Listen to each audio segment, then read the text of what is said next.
J.P. Morgan and Goldman Sachs are both forecasting $3,000 an ounce gold and paltry returns for stocks. Call the proud Americans of the Patriot Gold Group today before it's too late. Call 888-753-1647 for a free investor guide today. Patriot Gold Group is Consumer Affairs' top-rated gold IRA dealer 7 years in a row. Call 888-753-1647.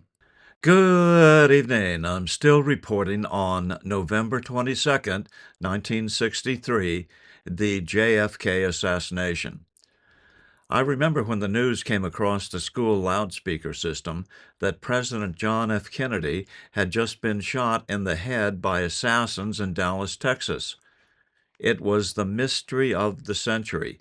Nothing about the killing of the young president made sense.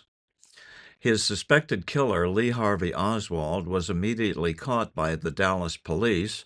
Then the following day, he yelled to the throng of media outside police headquarters that he was just a patsy. Hours later, in the police garage, Oswald was shot and killed, and I viewed that event on live television. Congress later investigated the entire incident. The investigative panel was headed up by the Chief Justice of the U.S. Supreme Court, Earl Warren. That's why the published report of their investigation was unofficially entitled the Warren Report. However, when the 888-page report was published nearly a year later, it was filled with disappointing holes, inconsistencies, and outright fabrications.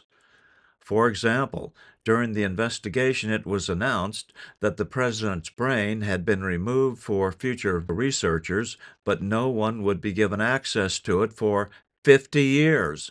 No one had ever heard of such a court order before, a deliberate attempt to hide evidence of multiple shooters and what directions the bullets came from. It was so obvious to me, a schoolboy growing up in Loudoun County, Virginia. But the disinformation fog has hung heavy over the JFK assassination incident ever since. This was actually the start of my investigative news career. Over the last 60 years, I've consumed about 10 books on the subject, each one bringing out new snippets of information. But then, in the early morning hours of this day, I turned on Newsmax at 5 a.m. and recorded a 45-minute documentary that added a fresh coat of newly discovered truth about the JFK assassination, something I thought would never happen.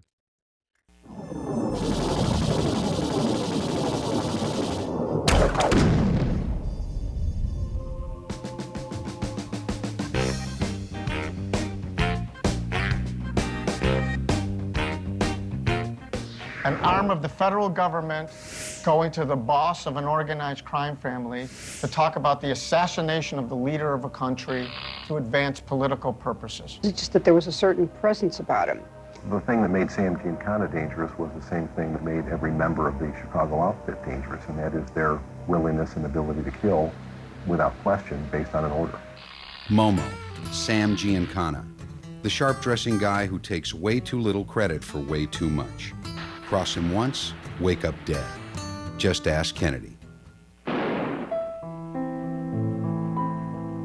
In 63, I know when it all happened, it didn't seem like, shocked. The world will never know the true facts. Chicago always was a one-boss town. That's the world Sam came into. Born right there, May 24th, 1908. Guillermo Giancana, or Momo Salvatore Giancana, on June 15th. Grew up in the Patch, known as the Spaghetti Belt. We never referred to it as the Patch. We always referred to it as Taylor Street. I grew up in a cocoon. Maybe in this case we could call it a cannoli. I grew up in a protected neighborhood. It was a defended neighborhood. I grew up feeling very safe. It's kind of like everybody knows everybody. People like to be where everybody knows your name, and that's the way it was on Taylor Street. Sam's old man was a street vendor, sold fruit. Antonino, Sam's mom, Antonia, died when he was 2. So he didn't get a whole lot of mothering, and there was nobody keeping him off the streets. So when my dad talked about who took care of him when he was a little boy in the neighborhood, it wasn't the police, it wasn't social services, it wasn't the church, it was the gangsters. His father would actually tie him to a tree and hit him. So his father was very abusive. Sam's old man had a plan for him. It was to beat the living crap out of him every day. His old man would chain him to a dead oak tree in the yard and just flay him raw, and leave him there, chained to the tree all night. Sam took it out on the streets of Chicago. I think a lot of it came from his being young and impoverished, poor, that he was driven to make a better life. Then Antonino married again and had 5 more kids. Sam's dad's second wife was killed saving Sam's brother Chucky from being hit by a car. By that time, Sam was already into small neighborhood crime and boy detention centers. Like everybody else, he was a thief. And then, progressed into getting involved in gambling. And out there on the streets and in the gin mills, in the back rooms and the counting houses, just waiting for Sam to distinguish himself from the herd of everyday hoods, was the outfit. The Chicago family is called the outfit. New York families are called the mafia. I can't explain why the difference, but those were the nomenclatures that they use. He fell into the 42 gang, a tough bunch of young freelance enforcers. 42 gang was involved in 2 bank robberies that I'm aware of. They turned out to be a pretty bad bunch of people. They actually killed 4 Chicago policemen in their 9-year reign of terror. Even though there were some very young kids, they were very violent, very aggressive criminal gang. They were extremely vicious gang, and when they were on the street, they were victimizing people in the neighborhood. Sam's many arrests kept his dad broke. At 18, Sam was indicted for murder. He got off from lack of evidence, but he was becoming downright disrespectable. Sam liked to drag race on the city streets. He hired out as a top-notch wheelman for robberies and getaways. His wild eyes behind the wheel and the trigger got him known as Mooney, meaning out of his frickin' mind nuts. As far as I know from guys that worked for him, bosses, capos in Chicago, said he was a little out there, so to speak, crazy. He was, a couple french fries short of a Happy Meal. Sam Giancana did not kill for the pleasure of killing people. It was purposeful killing. And that's the way killing was usually done in the outfit. He was a Capone guy, so that means he was doing hits at a very young age. Maybe the way he carried them out was a little bit out there rather than just taking care of it business-like. It was a growth time for street hoods, Prohibition, and Chicago was still a one-boss town. The one boss was Al Capone. Sam met Capone at the Four Deuces in 1925. Capone gave Sam a job: get rid of Johnny Torrio, who thought he was Al's boss. Sam was the lead shooter when Torrio was almost killed outside his house. Torrio pulled out of Chicago because Sam showed him it was a one-boss town. Then Capone sicced Sam on the rest of the competition, guys like Diamond Joe Esposito. Within those circles, Sam was like a killer's killer. Guys like Frank Nitti and Jack McGurn, guys they made movies about, all called on young Sam to settle their books. The St. Valentine's Day Massacre in 1929, when 7 members of a rival Irish gang headed by Bugs Moran were killed in a garage up in the Lincoln Park area of Chicago. The next year, Machine Gun Jack McGurn asked Sam to be wheelman for the St. Valentine's Day Massacre. But Sam wasn't the kind of wheelman who waits in the car. He dressed up like a cop with the others and helped mow down the Bugs Moran gang. McGurn later told Capone that Sam was a gold mine, a wheelman who could shoot.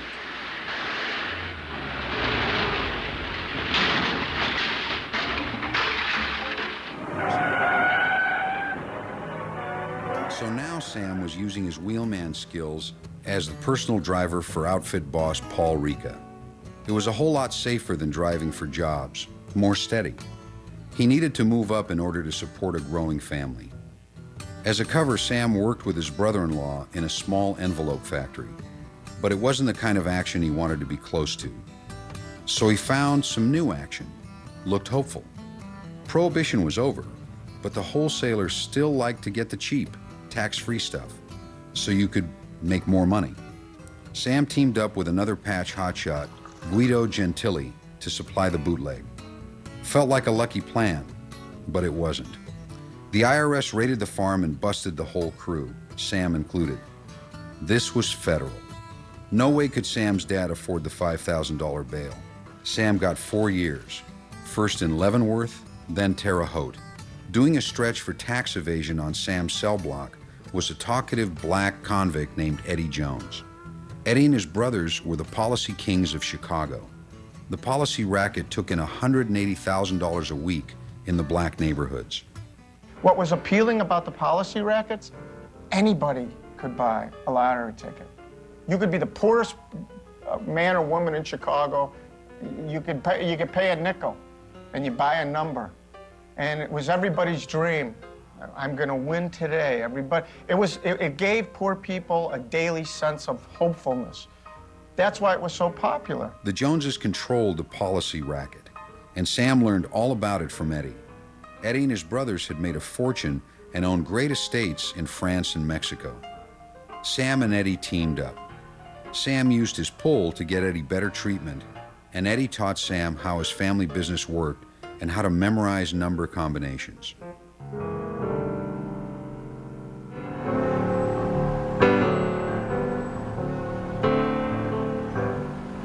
When Sam got out in 1943, Chicago was still a one-boss town.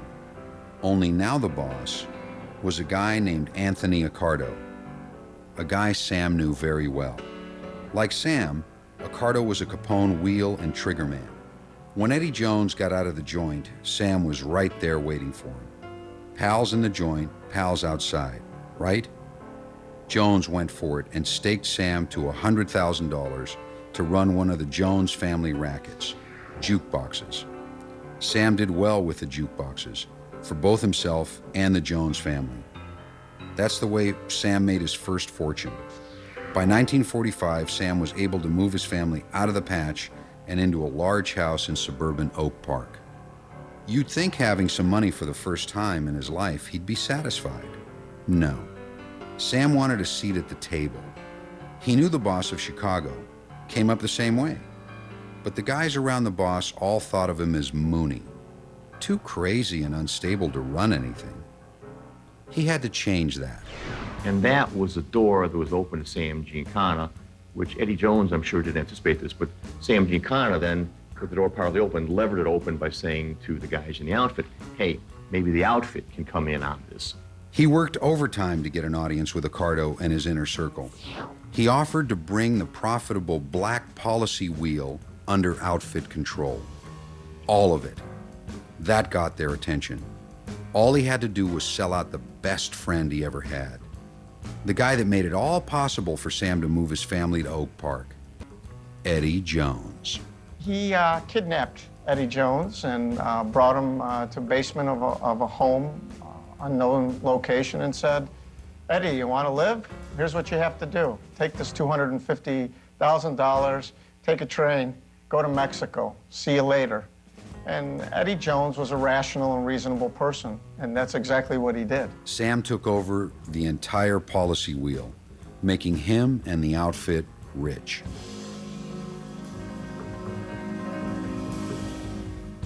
All indications are that he rose in stature because of his ability to take over the policy wheels in Chicago. As Sam rose in importance to the outfit, he surrounded himself with his old pals from the 42 gang, Butch Blasey and Chucky English. Butch and Chucky. These two guys would center their lives around Sam. You've got almost certainly, I think, Butch Blasey, who becomes Sam's driver, bodyguard, confidant. Our godfather was Dominic Butch Blasey, who was Sam Giancana's bodyguard. I just remember kind of Butch. I mean, he was like, it seemed like he was his brother. You know, that's how much he trusted him. Chucky English was a handsome, charming guy with the ladies everywhere, one of Sam's most intimate friends. He ran the very lucrative jukebox concession. Chucky English reaches his apex sort of under Sam Giancana. Sam threw himself into his work and started to spread out in ways no man from the patch had ever spread out before. For starters, he became crime boss of Chicago. Sam Giancana appears to come in as the operating boss of the outfit in '57. Tony Accardo voluntarily steps out of that role. Well, Tony was the head of the Chicago family, reputed head of the Chicago family for a number of years. He got his start back in Prohibition, working for Al Capone, never convicted of crime. Tony Accardo, in some respects, was the antithesis of Sam Giancana. Tony Accardo didn't want to be in the limelight ever. Tony Accardo wanted to keep his picture out of the newspaper. Tony Accardo wanted a low profile. Tony Accardo sold his mansion in River Forest because he was getting too much attention because it was palatial, and moved to a small apartment with his wife. Tony Accardo didn't want his face out there, didn't want himself being up front. 1957, thereabouts, Tony Accardo decided to step back, let somebody else take over. Around that time, there was a little more law enforcement heat being generated on the outfit. There was no denying that there was organized crime in America after the Apalachin meeting took place. J. Edgar Hoover couldn't say there's no such thing as organized crime. What a lot of people fail to realize is that the FBI really didn't get involved in the investigation of organized crime or the mafia until the mid to late 1950s. On November 4th, 1957, at the home of Joe the Barber Barbera in Apalachin, New York, was the historic summit of mob leadership, attended by over 100 mobsters from all over the United States, Canada, and Italy. Sam was there, representing the Chicago outfit. Local and state law enforcement agencies, who noticed all the out-of-state plates on all the fancy cars, raided the meeting and detained and indicted over 60 crime bosses. The others, Sam included, literally headed for the hills to avoid sane. The main outcome was that FBI Director J. Edgar Hoover could no longer ignore the existence of organized crime in America. He was forced to put some guys on it. The FBI, with virtually no experience dealing with organized crime, put the full court press on Sam, utilizing 9 cars to follow his every move. They were going up against the best wheelman in Chicago. He led these suits on a chase like something out of an action movie, losing them, causing them to have collisions, and even sneaking up behind one agent who was totally lost and taunting, "Here I am." But they found better ways to follow his activities and actually tried to gaslight him. I think they knew that, well, or they estimated, we can rattle this guy, we can get to this guy. FBI agent Bill Romer came to know more about Sam Giancana than he'd ever wanted. Bill had attended Notre Dame University, was a boxer, had a very imposing physical presence. Sam is not the most stable character as opposed to Paul Rico, Tony Accardo. And they had a very particular strategy then. So how do we get to this guy? The tales paid off for the feds. Before long, they knew all the places where Sam talked business. Romer planted the bugs himself, fully aware that he could tell no one, carry no badge, and say nothing about the FBI if he got caught. He managed to plant live mics in most of the places where Sam held secret meetings with Accardo, Butch, Chucky, and many other intimates. They had Sam wired for sound, and over the years, they found out a lot of amazing things that they could never prosecute because these wiretaps were not legal. He had a camera and he started taking pictures of these gentlemen following him. So it was kind of an interest. It was kind of a fun thing to watch. He sued the FBI in court. Can you imagine how much that pissed Accardo off? To bring that kind of public attention to the outfit? Are you kidding me? To make matters worse, Sam got up and testified in open court. Sam used his own secret photos and films to prove that the technique of lockstep surveillance involving an intrusive 24-hour presence in the subject's life was more harassment than investigation. This was the kind of public crap against legal authority that Accardo and others really hated. Sam won that case. As soon as Sam took over outfit operations, he started thinking beyond Chicago. Sam was looking to extend the outfit's operations beyond the city, and he did.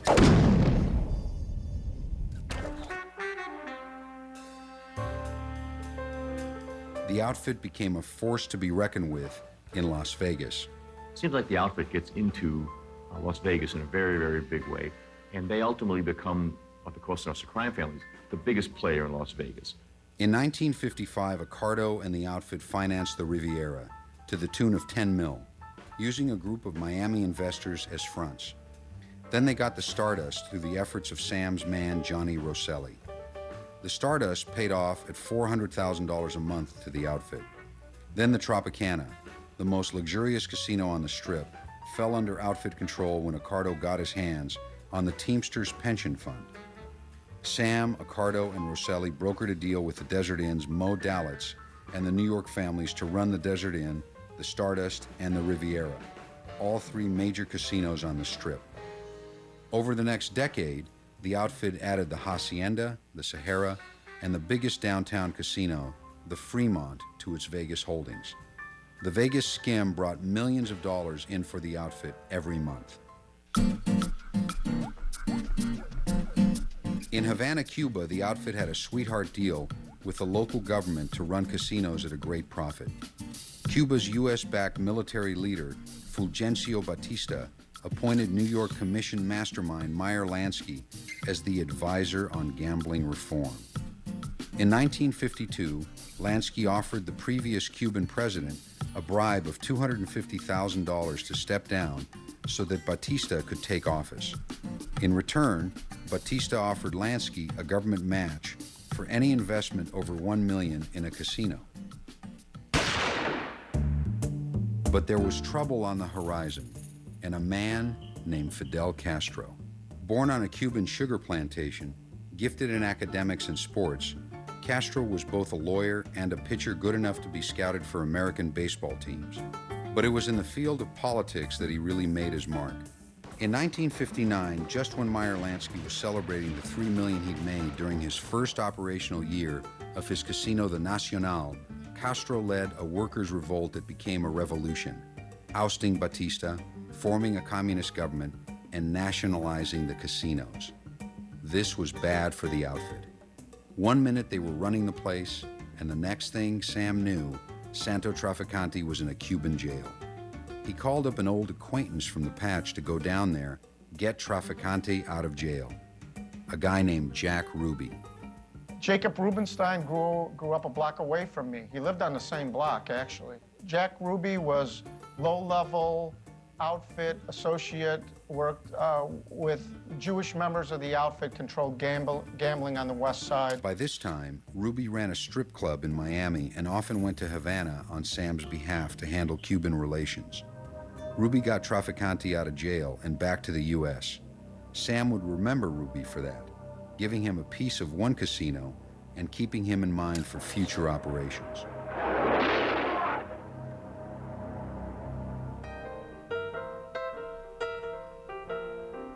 Sam enjoyed hanging out with some pretty famous people. He and old pal Frank Sinatra had some great times together. Sinatra introduced him to starlets.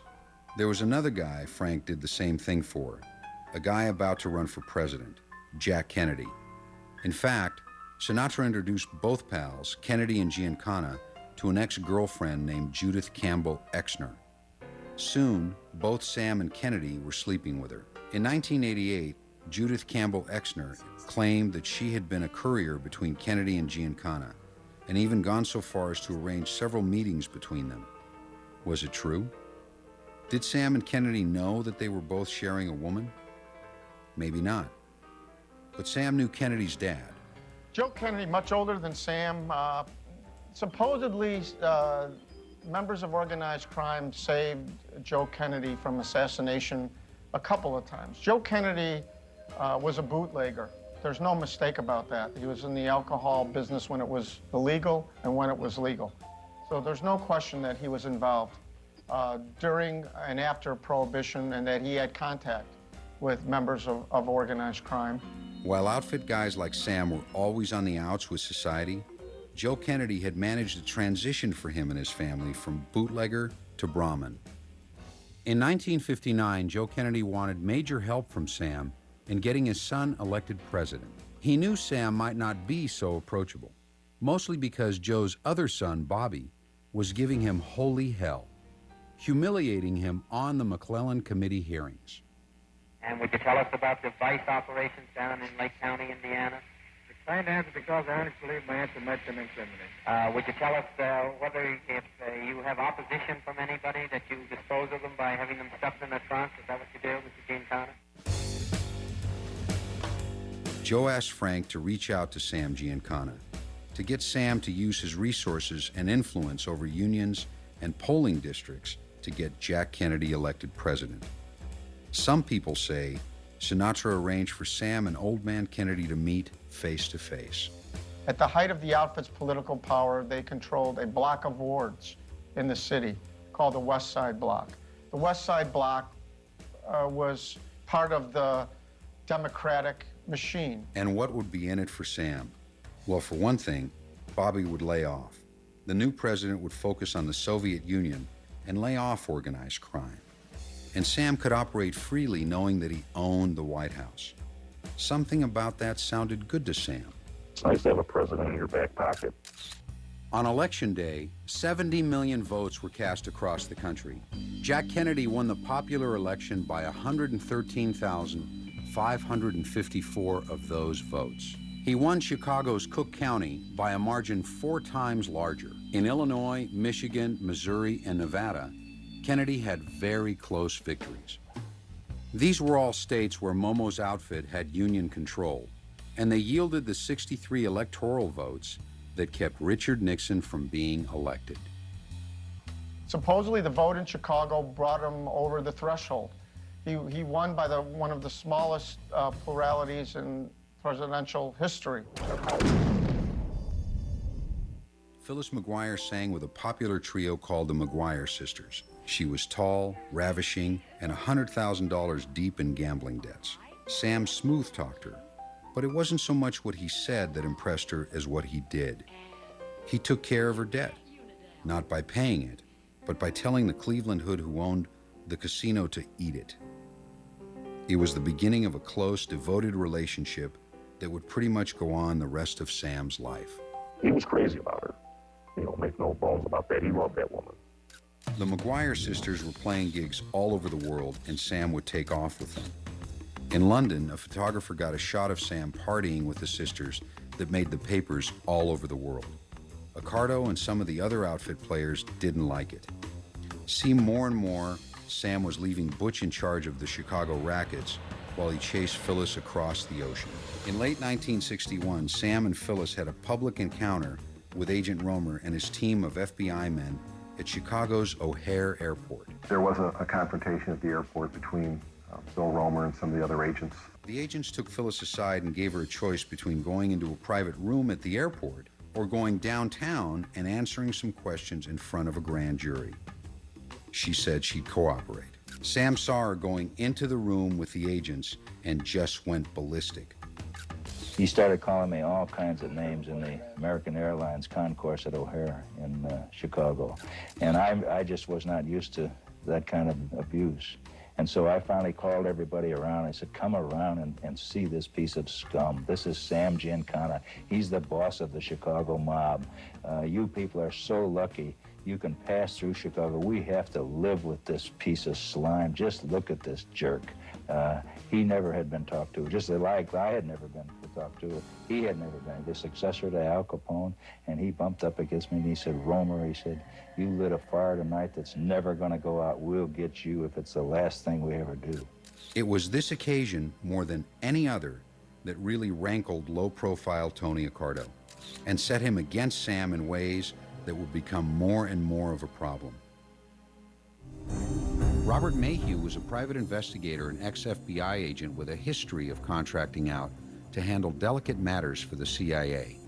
He was approached by Colonel Sheffield Edwards, director of CIA's Office of Security, and Deputy Director of Plans Richard M. Bissell, Jr., to arrange with Sam Giancana a contract hit on Fidel Castro.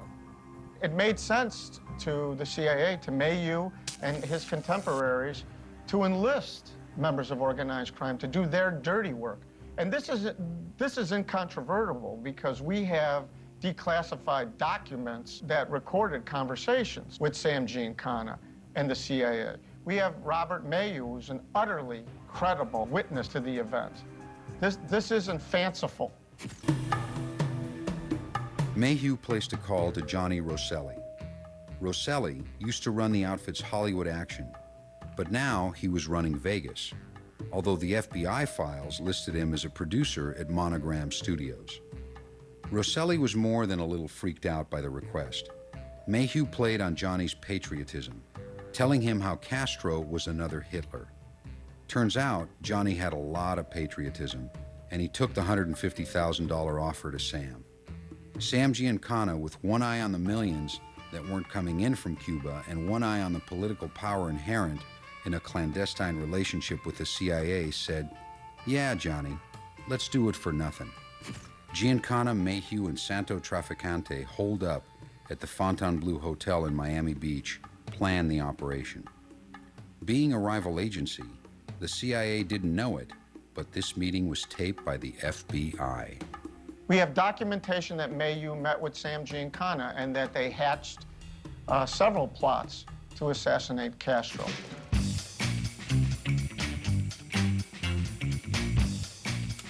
In early 1962, Romer's wiretaps of the Armory Lounge conversations gave the FBI intelligence that President Kennedy and Sam Giancana were both shacking up with Judith Campbell Exner.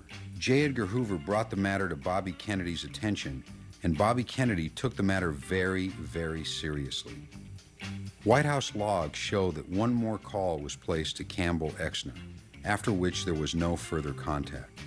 This is when Bobby got John to shut the iron gate against Sinatra and the whole bunch. Sinatra had built a home for John Kennedy in Palm Springs, a presidential getaway. Kennedy never saw it. The next time he came west, John Kennedy snubbed Sinatra and stayed at the home of singer Bing Crosby. Sinatra took it hard, but there was more hell to pay than that. Bobby Kennedy, as Attorney General, kept coming after Sam. Sam knew that he'd been screwed by the Kennedys. What was worse, Accardo knew. There was another woman John Kennedy, Frank Sinatra, and Sam Giancana all slept with. One much more famous than Judith Campbell Exner. Sam had known Marilyn Monroe before she was famous. He'd met her through Johnny Rosselli. He'd even invested in her career. I think that there's another highly sensational story there, that the President of the United States and the boss of a major crime family are sleeping with America's #1 starlet. Sam had found out from his old CIA contact, Mayhew, that the CIA had recorded lovemaking between Jack Kennedy and Marilyn Monroe. He'd known about the affair from Sinatra, but now he learned from Mayhew that Jack had pulled out, and now his brother Bobby was having an extramarital affair with Marilyn. An affair he was trying to end because she was becoming unstable. Sam invited Monroe to the Cal Neva, the Tahoe Lodge he owned with Sinatra, where Sam had his own affair with her. According to FBI wiretap conversations between Sam and Johnny Rosselli at the Armory Lounge. Maybe that was Sam's revenge against the Kennedys. But according to Sam's brother Pepe, there was more. Pepe claims that Sam told him that Marilyn told Sam that she had letters from Bobby Kennedy. Sam's plan, according to his brother's report, was to murder Monroe, make it look like suicide, then have the police find the letters from Bobby Kennedy. The Kennedys would be disgraced and removed from office. Pepe Giancana swears that Sam got a couple of out-of-town guys to break into her place and feed her a Nembutal suppository, which killed her quickly and left no evidence. Then they scattered Bobby Kennedy's love letters all over the place. Sam opened the papers expecting to see Bobby Kennedy blamed for the suicide, but Bobby's name wasn't mentioned. The Secret Service had gotten there first and swept the incriminating letters from the death scene. Not everybody believes this story.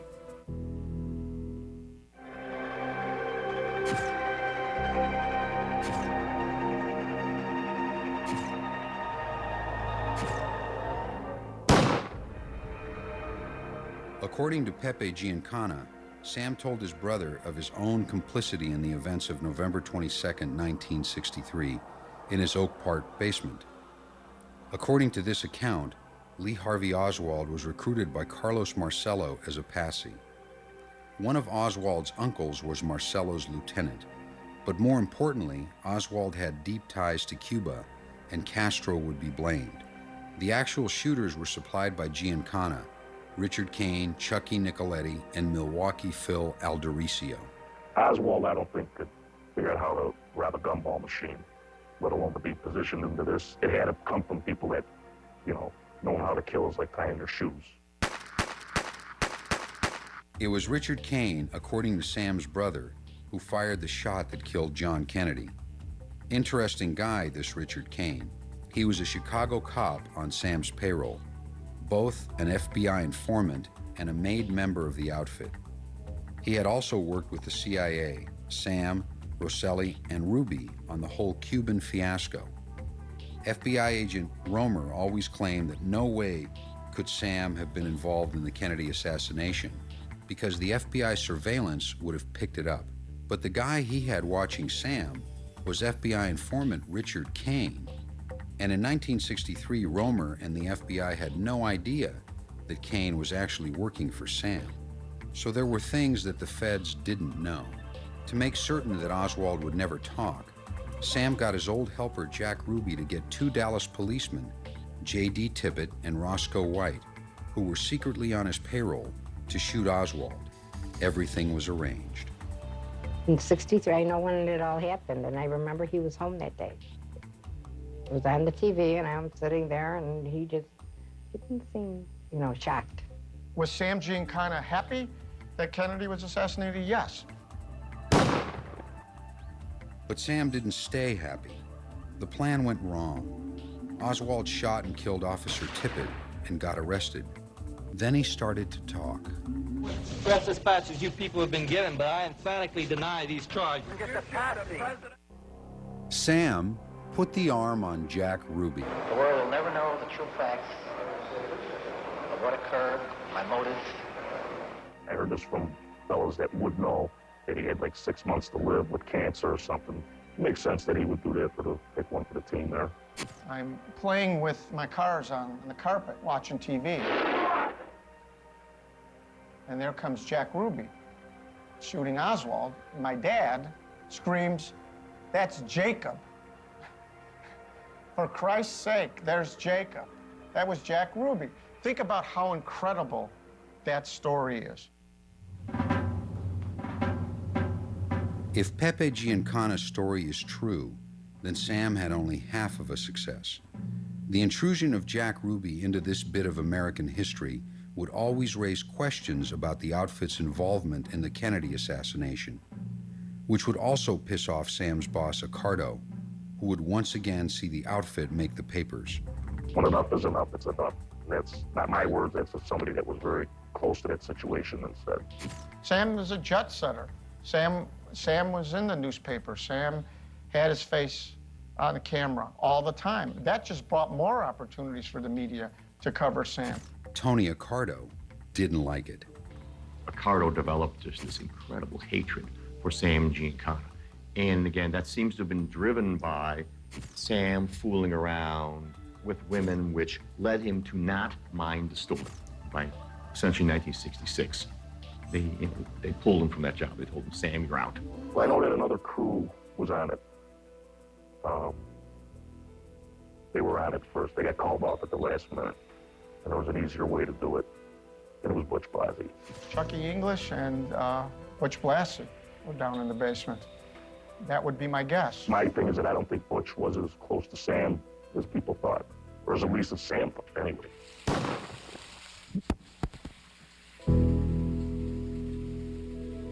As you know, he was killed in the kitchen of his home in June of 1975, another of the many unsolved gangland slayings we have here in Chicago. There was no sign of forced entrance. He obviously knew the person that was sent to kill him. Allegedly, the murder weapon was found in Thatcher Woods on the way to River Forest, where Butch lived and where Chucky lived. I think that Tony Accardo would have been involved in the decision to have Sam Giancana killed. I don't think there's any question about that. Somebody of Sam's stature, it would have to be approved from the top.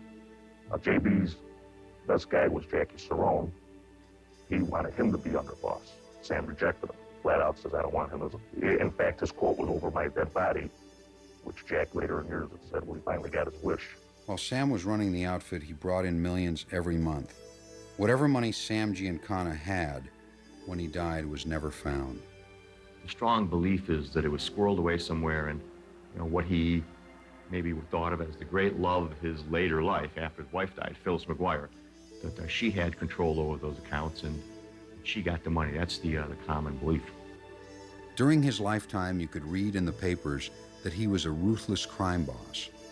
But now these transcripts reveal to anyone who's interested a man who was the intersection of illegal gambling, murder, CIA plots, presidential black ops, spies, and the most sexually haunting women the world has ever known. A man who grew up poor in the Patch, who killed guys, who loved his family, was adored by his daughters, betrayed by his friends.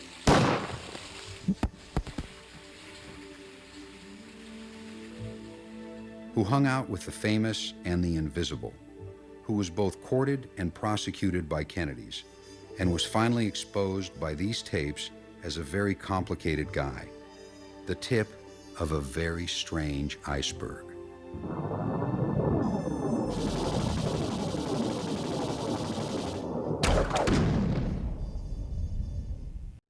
I'm still reporting from just outside the citadel of world freedom.